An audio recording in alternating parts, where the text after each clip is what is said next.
नमस्कार, मैं हूं प्रदीप कुमार। आप देख रहे हैं पॉलिटिकल आइडिया। पॉलिटिकल आइडिया के आज के इस अंक में आप सभी दर्शकों का बहुत बहुत स्वागत है। मित्रों, महाराष्ट्र में संपन्न हुए 29 महानगर पालिकाओं के चुनाव के परिणाम आने के बाद से लगातार विगत 2 दिनों से मैं भी सुन रहा हूं, आप भी सुन रहे होंगे, कई बड़े जो मेन स्ट्रीम मीडिया के टीवी चैनल्स हैं, सोशल मीडिया के चैनल्स हैं, कई चैनल्स पर पत्रकारों के एक समूह के द्वारा लगातार छाती पीटा जा रहा है।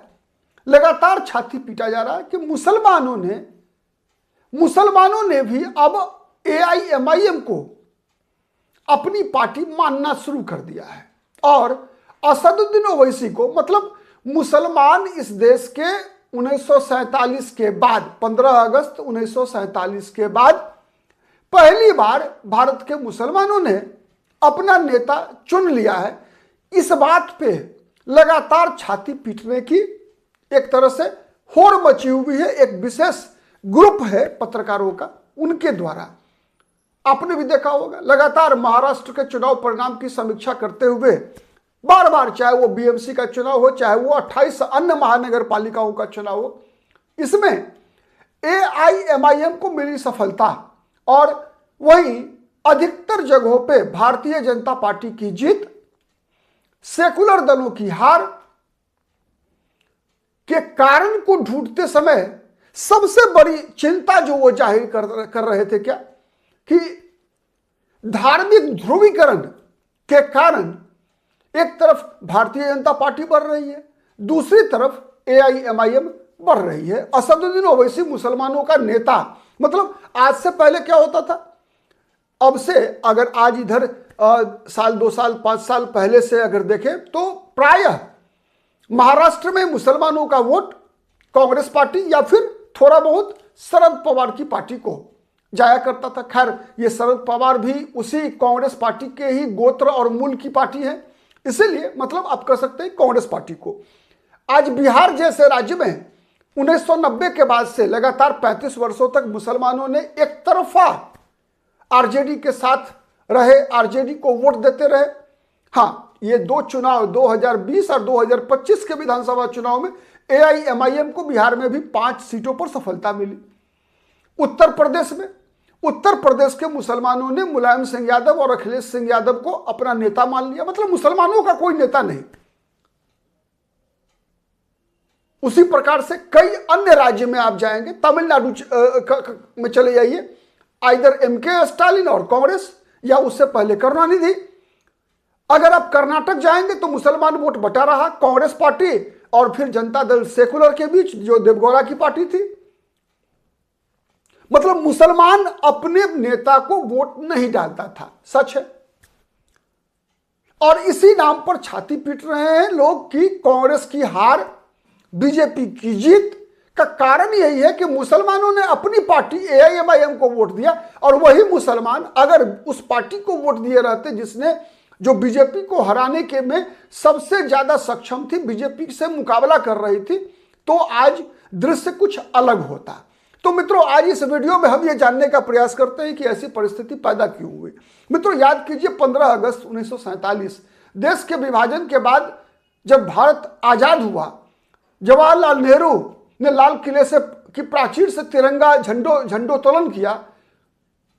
उसके बाद भारत ने तय किया था सेकुलर देश बनने का, कि हम सेकुलर रहेंगे, मतलब हम धर्मनिरपेक्ष रहेंगे, पंथ निरपेक्ष रहेंगे, मतलब भारत धर्म के आधार पर किसी व्यक्ति के पंथ के आधार पर, किसी व्यक्ति के मत के आधार पर उसके साथ कोई भेदभाव नहीं करेगा और राज्य का कोई अपना धर्म नहीं होगा, यह तय हुआ था। लेकिन क्या हुआ उसके बाद लगातार शुरुआती अगर देखेंगे तो प्रायः आप कह सकते हैं 1998 से पहले 2.5 साल छोड़ दीजिए, जब 2.5-3 साल मान के चलिए आप, 3 साल जब मोरारजी देसाई, चौधरी चरण सिंह की सरकार रही, मोरारजी देसाई और चरण सिंह की सरकार रही, फिर विश्वनाथ प्रताप सिंह, चंद्रशेखर की सरकार रही, फिर देवगौड़ा और गुजराल की सरकार रही। इन सब सरकारों को मिला दीजिए 5 साल भी लगभग पूरा होगा। इसके अलावे कांग्रेस पार्टी का शासन रहा। और जब कांग्रेस का शासन रहा तो आप देखेंगे कि उन दिनों जो आज वर्तमान परिस्थिति है ना, कोई माई की पार्टी नहीं हुआ करता था। कोई माई मतलब एम और वाई की पार्टी नहीं हुआ करता था। आपको याद होगा उन दिनों मुसलमान मुख्यमंत्री भी बना करते थे। बिहार में अब्दुल गफूर हो, महाराष्ट्र में AR अंतुले हो, ऐसे मुख्यमंत्री बना करते थे।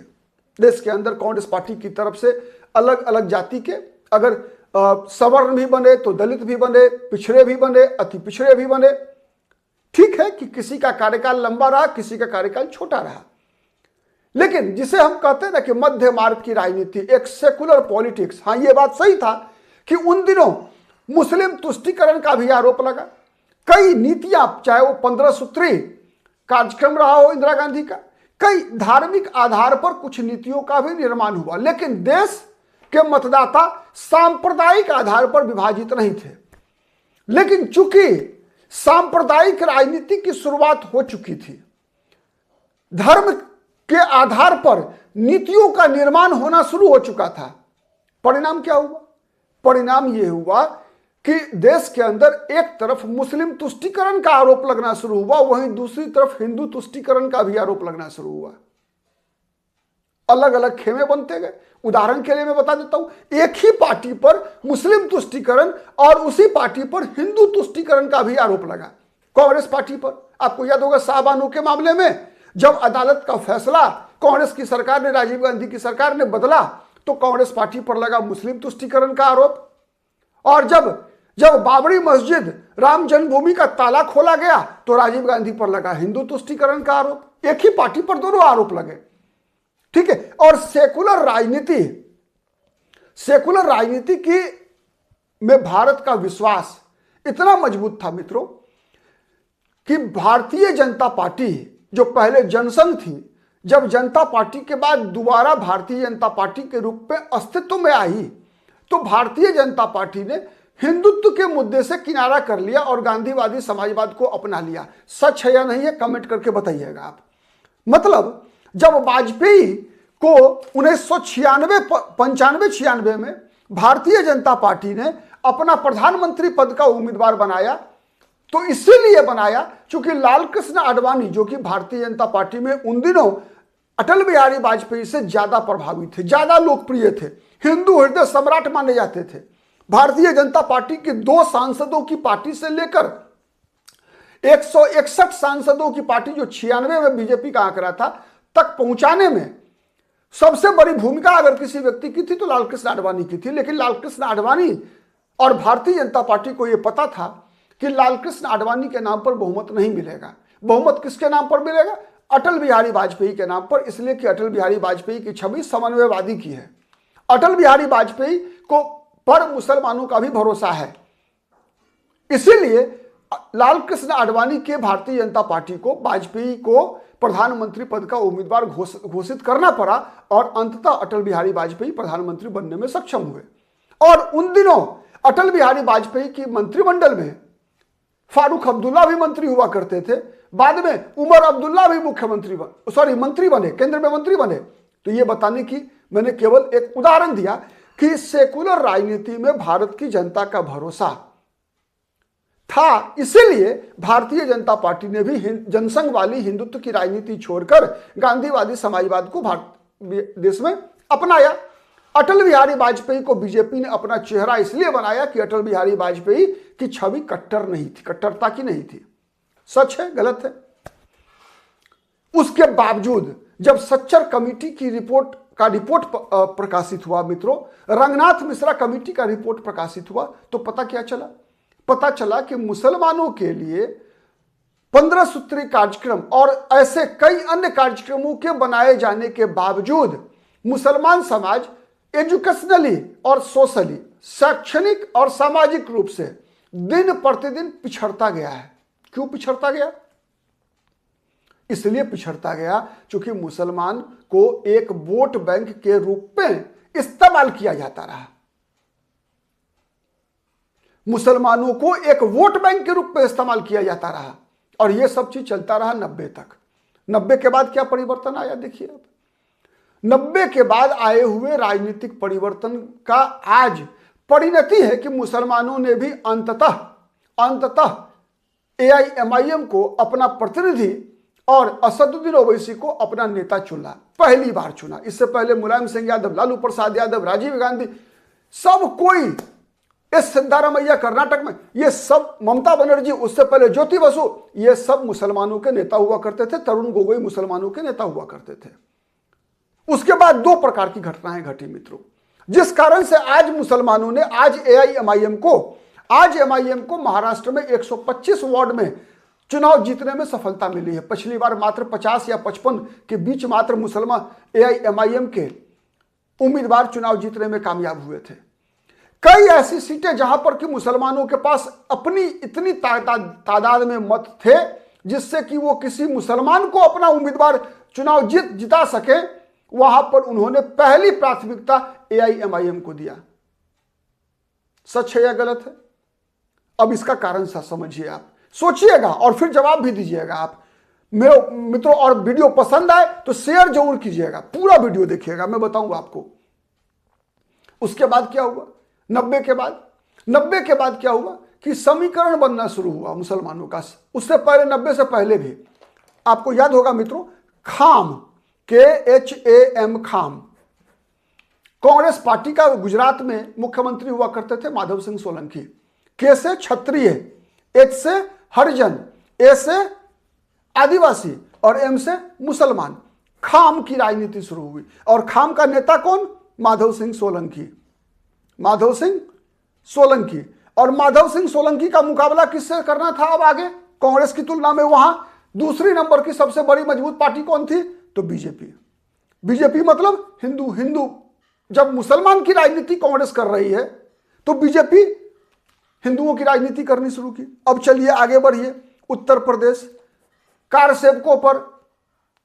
कारसेवकों पर कार्रवाई करके मुलायम सिंह यादव मुसलमानों के नेता बन गए थे। उससे पहले मुसलमानों के नेता हुआ करते थे उत्तर प्रदेश में कांग्रेस पार्टी, नरेंद्र दत्त तिवारी, वीर बहादुर सिंह, विश्वनाथ प्रताप सिंह, और केंद्र में इंदिरा गांधी और फिर राजीव गांधी। बिहार में आइए, लालू प्रसाद यादव ने लालकृष्ण आडवाणी के रथ को रोककर मुसलमान के हीरो बन गए। उससे पहले मुसलमानों के नेता कौन हुआ करते थे? कांग्रेस पार्टी के जगन्नाथ मिश्रा। प्रक्रिया कैसे आगे बढ़ती जा रही है मैं बता रहा हूं आपको, गौर से सुनिएगा। डॉक्टर जगन्नाथ मिश्रा को एक समय में डॉक्टर जगन्नाथ मिश्रा के खुद की जाति के लोग मोहम्मद जगन्नाथ और मौलाना जगन्नाथ कहा करते थे। वैसे ही जैसे कारसेवकों पर कार्रवाई करने के बाद मुलायम सिंह यादव को लोग मुल्ला मुलायम कहना शुरू कर दिया था लोगों ने। अखिलेश यादव को अखिलेशुद्दीन कहना शुरू कर दिया था, याद होगा आपको। जैसे ममता बनर्जी को ममता बानो कहा जाता है, ठीक है। चला एक दौर। अब इसमें क्या हुआ? कहा गया कि यह मुसलमानों की और यादवों की पार्टी है बिहार में और उत्तर प्रदेश में। ममता बनर्जी के बारे में कहा गया कि मुसलमान और बंगाल के भद्रलोक की पार्टी है। भद्रलोक मतलब कौन? वहां के ब्राह्मण, वहां के कायस्थ, वहां का वैद्य। अब देखिए, अब ये लोग करने क्या लगे? माई के नाम पर उत्तर प्रदेश में, माई के नाम पर पिछला जो लोकसभा चुनाव हुआ है ना मित्रों, उसमें 80 लोकसभा सीट में अखिलेश यादव ने मात्र चार मुसलमानों को टिकट दिया। 80 में 4, 80 में कितना परसेंट हुआ? 5% टिकट। उत्तर प्रदेश में अखिलेश यादव ने पिछले लोकसभा चुनाव में 80 सीटों में मात्र 4 मुसलमानों को टिकट दिया। सच है या गलत है? कितना परसेंट हुआ? 5%। आबादी कितनी? 20%। मुसलमानों ने वोट कितना परसेंट दिया? 92% दिया अखिलेश यादव को। मतलब 92% अखिलेश यादव के जो 43 लोकसभा सीटों पर जीत हुई 2024 लोकसभा चुनाव में, उसमें सबसे बड़ी भूमिका रही मुसलमानों की, जिसने 92% वोट दिया अखिलेश यादव को। लेकिन अखिलेश यादव ने प्रतिनिधित्व कितना दिया? 5%। आइए बिहार में तेजस्वी यादव ने 144 सीट पे आरजेडी लड़ी। 144, 144 में 143 ही थी। 143 में 50 से ऊपर यादव जाति के उम्मीदवार थे। 50 से प्लस 50+ यादव जाति के उम्मीदवार। उनकी आबादी कितनी? 14%। बिहार में AIMIM को लगातार 2 विधानसभा चुनाव से क्यों सीटें मिल रही है, उसका कारण समझिए आप। मैंने बताया है पहले भी, मुसलमानों की आबादी 17%, टिकट कितना मिला? 18। यादव की आबादी 14%, टिकट कितना मिला? 50। इसलिए तो AIMIM के 5 उम्मीदवार 2020 में भी जीते, 2025 में भी जीते। सच है या गलत है? चलिए असम में मुसलमानों की पार्टी है AIUDF, बदरुद्दीन अजमल की पार्टी AIUDF। वैसे ही जैसे ऑल इंडिया इत्तेहादुल मजलिस मुसलमीन की तरह ही वहां पर चर्चा है कि अभी विधानसभा चुनाव में AIMIM और AIUDF का गठबंधन करने की बात हो रही है। अब वहां क्या हो रहा है? अब माना जाता है कि AIUDF का गठन क्यों हुआ? इसलिए हुआ कि माने ये जो बदरुद्दीन अजमल जो AIUDF के फाउंडर हैं, कभी जमायते इस्लामी हिंद के असम में प्रेसिडेंट हुआ करते थे और इनके सहयोग से कांग्रेस पार्टी इनके सहयोग से चुनाव जीता करती थी। उन दिनों बीजेपी वहां पर नहीं के बराबर हुआ करती थी। बात मैं 2005 की बता रहा हूं। बीजेपी नहीं हुआ करती थी, बीजेपी बहुत कमजोर पार्टी हुआ करती थी। वहां कांग्रेस और असम गण परिषद के बीच मुख्य मुकाबला हुआ करता था। कांग्रेस और असम गण परिषद के बीच मुख्य मुकाबला हुआ करता था।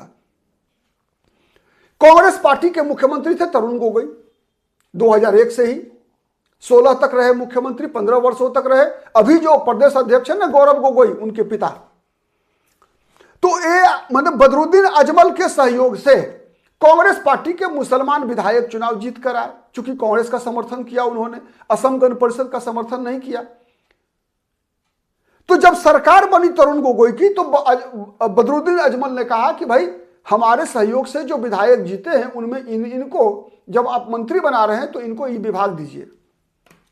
तो मित्रों, जब आपने बदरुद्दीन अजमल का सहयोग लिया तब तो बदरुद्दीन अजमल अच्छे थे, और जब आपने बदरुद्दीन अजमल का सहयोग लेकर मतलब आम खा लिया, गुठली फेंक दिया। जब बदरुद्दीन अजमल ने बदले में आपसे कीमत मांगी तो फिर आपने हाथ खड़े कर दिए कि नहीं, आप कौन होते हैं शेयर मांगने वाले।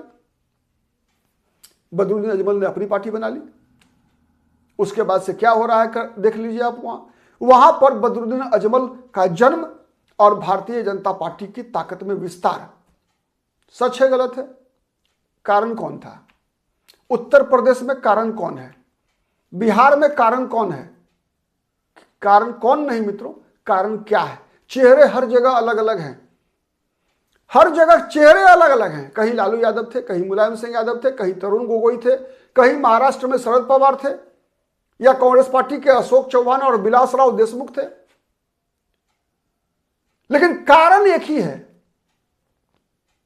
कारण एक ही है कि 90 के बाद, उससे पहले जब देश के भर के अंदर कोई समाजवादी नेता हुआ करता था, कोई हिंदूवादी नेता हुआ करता था, कोई वामपंथी नेता हुआ करता था, कोई किसानों का नेता हुआ करता था, कोई मजदूरों का नेता हुआ करता था, कोई साहित्यकारों का नेता हुआ करता था, कोई कलाकारों का नेता हुआ करता था, कोई नाट्यकर्मियों का नेता हुआ करता था। उसके बदले क्या हुआ शुरू?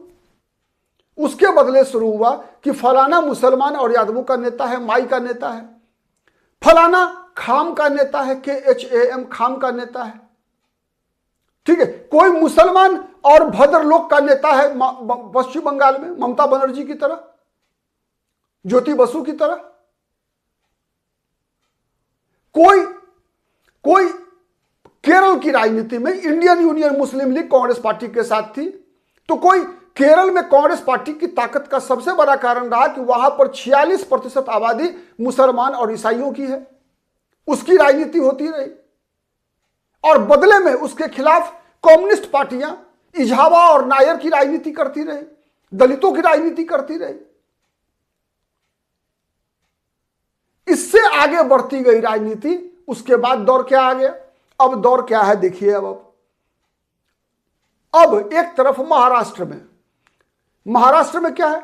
शिवसेना, शिंदे की सेना, उद्धव ठाकरे की सेना, एनसीपी, अजित पवार की एनसीपी, शरद पवार की एनसीपी। आ जाइए बिहार, उत्तर प्रदेश, महाराष्ट्र में राजनीति होती है, उत्तर भारतीय भगाओ, कोई कहता है दक्षिण भारतीय भगाओ, कोई कहता है लुंगी भगाओ पुंगी बजाओ। और बिहार उत्तर प्रदेश जैसे राज्यों का उदाहरण देखिए आपके सामने है, क्या है। चलिए बिहार से शुरू करते हैं। बिहार में यादवों की पार्टी आरजेडी, यादवों की पार्टी आरजेडी, कुर्मी की पार्टी नीतीश कुमार की जदयू, शेड्यूल कास्ट में आधा शेड्यूल कास्ट पासवान जाति की पार्टी चिराग पासवान की पार्टी लोक जनशक्ति पार्टी रामविलास, मुसहर जाति की पार्टी जीतन राम मांझी की पार्टी, उपेंद्र कुशवाहा की पार्टी कोयरी जाति की पार्टी कुशवाहा जाति की पार्टी, मुकेश सहनी की पार्टी मल्लाहों की पार्टी। ओवैसी ने बिहार में प्रचार किया ना कि 3% सहनी जाति को आप डिप्टी सीएम बना रहे हैं, 18% मुसलमान को कुछ भी नहीं, और 14% यादव बिहार का मुख्यमंत्री बनेगा। लीजिए ठनठन गोपाल। ओवैसी किस नाम पर ओवैसी को सीटें मिली बिहार में कि यादव राज करेगा, 14% मुख्यमंत्री बनेगा, 3% वाला डिप्टी सीएम बनेगा और 18% वाला दरी बिछाएगा। तो मैं समझा रहा हूं कि क्यों AIMIM को मुसलमानों ने अपना नेता चुना, क्यों सेकुलर पार्टियां गर्त में जा रही हैं, किसकी गलती से हो रहा है और हो क्या रहा है, आप समझने का प्रयास कीजिए मित्रों। कहीं मतभिन्नता होगी तो हम सोशल मीडिया पे जुड़े हैं, कमेंट करके बताइएगा आप। तो जब हर जाति की पार्टी बनेगी बिहार में, उत्तर प्रदेश में आइए वैसे ही बिहार में मल्लाहों की पार्टी अगर मुकेश सहनी की पार्टी है तो उत्तर प्रदेश में निषाद पार्टी है, संजय निषाद की पार्टी है, ओम प्रकाश राजभर की पार्टी है सुभाषपा, सुहेल देव भारतीय समाज पार्टी अति पिछड़ा राजभर की पार्टी है। अब पटेल जाति की पार्टी है, देख लीजिए वहां कुर्मी जाति की पार्टी है, अनुप्रिया पटेल अलग है, एक बेटी अलग, सोनेलाल ग्रुप। दूसरी पार्टी है कमेरावादी, दूसरी बेटी पल्लवी पटेल। माने कुर्मी जाति में एक नेता की दो बेटियां, दोनों अलग अलग। बिहार में भी हो गया ना राष्ट्रीय जनता दल, और उनके दूसरे भाई तेजस्वी यादव के तेज प्रताप यादव ने भी बना लिया अपना JJD, जनशक्ति जनता दल।